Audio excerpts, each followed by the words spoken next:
ಬಳ್ಳಾರಿಯ ಸುಧಾ ಕ್ರಾಸ್ನಲ್ಲಿ ನಿರ್ಮಾಣ ಆಗ್ತಿರ್ತಕ್ಕಂಥ ರೈಲ್ವೆ ಮೇಲ್ಸೇತುವೆ ಕಾಮಗಾರಿ ನಿಧಾನಗತಿಯಲ್ಲಿ ಸಾಗ್ತಾ ಇದೆ. ಹಾಗಾಗಿ ಬಳ್ಳಾರಿಯ ಸಾರ್ವಜನಿಕರು ಈಗ ಸಾಕಷ್ಟು ಹೈರಾಣಾಗಿರುವಂಥದ್ದು. ಸದ್ಯ ನಾನಿರುವಂಥದ್ದು ಸುಧಾ ಕ್ರಾಸ್ನ ಮುಂಭಾಗದಲ್ಲಿ ಇರ್ತಕ್ಕಂಥ ರೈಲ್ವೆ ಮೇಲ್ಸೇತುವೆ ಕಾಮಗಾರಿಯ ಮುಂಭಾಗದಲ್ಲಿದ್ದೀನಿ. ಇದೇ ಒಂದು ರಸ್ತೆ ಮೂಲಕ ಜನಸಂಚಾರ ನಡೀತಾ ಇತ್ತು. ಮುಖ್ಯವಾಗಿ ಇದೇ ಒಂದು ಆಸ್ಪತ್ರೆಯ ಗೇಟ್ನ ಪಕ್ಕದಲ್ಲೇ ವಿಮ್ಸ್ ಆಸ್ಪತ್ರೆ ಇರುವಂಥದ್ದು. ಜೊತೆಗೆ ಈ ಒಂದು ಗೇಟ್ನ ಮುಂಭಾಗದಲ್ಲಿ ಅಂದರೆ ಸುಮಾರು 100 ಮೀಟರ್ ಅಂತರದಲ್ಲಿ ಟ್ರಾಮಾ ಕೇರ್ ಸೆಂಟರ್ ಇರುವಂಥದ್ದು. ಹೀಗಾಗಿ ಸಾಕಷ್ಟು ರೋಗಿಗಳು ಕೂಡ ಈಗ ಪರದಾಟ ನಡೆಸುವಂಥ ಒಂದು ಕೆಲಸ ಆಗ್ತಿರುವಂಥದ್ದು. ಯಾಕೆಂದರೆ ವಿಮ್ಸ್ನಿಂದ ಟ್ರಾಮಾ ಕೇರ್ಗೆ ರೆಫರ್ ಮಾಡ್ತಾರೆ, ಜೊತೆಗೆ ಟ್ರಾಮಾ ಕೇರ್ನಿಂದ ವಿಮ್ಸ್ಗೆ ಸಾಕಷ್ಟು ರೋಗಿಗಳನ್ನು ನಿತ್ಯ ರೆಫರ್ ಮಾಡ್ತಾರೆ. ಈ ಸಂದರ್ಭದಲ್ಲಿ ಸಾಕಷ್ಟು ರೈಲ್ವೆಗಳು ಓಡಾಟ ನಡೆಸ್ತಾ ಇದ್ದಾವೆ. ಹಾಗಾಗಿ ಇಲ್ಲಿ ಬಂದಂಥ ಪೇಷಂಟ್ಗಳ ಕಂಡೀಷನ್ ಕೂಡ ಸಾಕಷ್ಟು ಸೀರಿಯಸ್ ಆಗ್ತಾ ಇದೆ. ಅದಕ್ಕೆ ಪರ್ಯಾಯ ಮಾರ್ಗ ಇಲ್ಲ.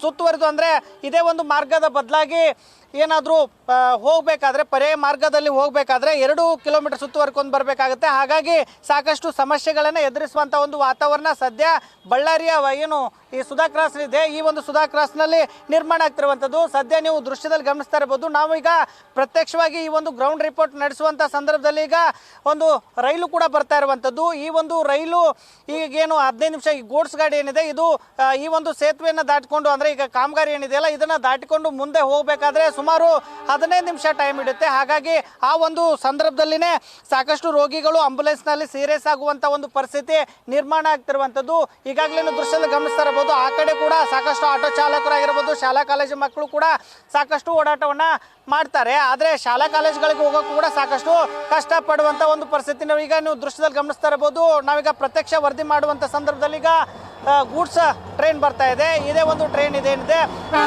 ಬಂದಂಥ ಸಂದರ್ಭದಲ್ಲಿ ಸಾಕಷ್ಟು ಒಂದು ರೀತಿಯಾದಂಥ ಪರದಾಟ ನಡೆಸುವಂಥ ಒಂದು ಪರಿಸ್ಥಿತಿ ನಿರ್ಮಾಣ ಆಗಿದೆ. ಯಾಕಂದರೆ 1 ವರ್ಷದ ಅವಧಿಯಲ್ಲಿ ಈ ಒಂದು ಕಾಮಗಾರಿಯನ್ನು ಮುಗಿಸ್ತೇವೆ ಅನ್ನೋವಂಥ ಒಂದು ನಿಟ್ಟಿನಲ್ಲಿ ಜಿಲ್ಲಾಡಳಿತ ಸಾರ್ವಜನಿಕರಿಗೆ ಹೇಳಿಕೆಯನ್ನು ಕೊಟ್ಟಿತ್ತು. ಆದರೆ ಈವರೆಗೂ ಕೂಡ ನಿಧಾನಗತಿಯಲ್ಲಿ ಈ ಒಂದು ಕಾಮಗಾರಿ ನಡೀತಾ ಇದೆ. ಮತ್ತೊಂದು ಕಡೆ ಮಳೆ ಬರ್ತಾ ಇದೆ. ಮಳೆ ಬರ್ತಕ್ಕಂಥ ಸಂದರ್ಭದಲ್ಲಿ ಸಾಕಷ್ಟು ತೊಂದರೆಗಳಾಗ್ತಾ ಇದ್ದಾವೆ, ಆಕ್ಸಿಡೆಂಟ್ಗಳಾಗ್ತಾ ಇದ್ದಾವೆ, ಬಸ್ಗಳು ಓಡಾಡೋಕ್ಕಾಗ್ತಾ ಇಲ್ಲ, ಶಾಲಾ ಕಾಲೇಜುಗಳಿಗೆ ಹೋಗ್ತಾ ಇಲ್ಲ.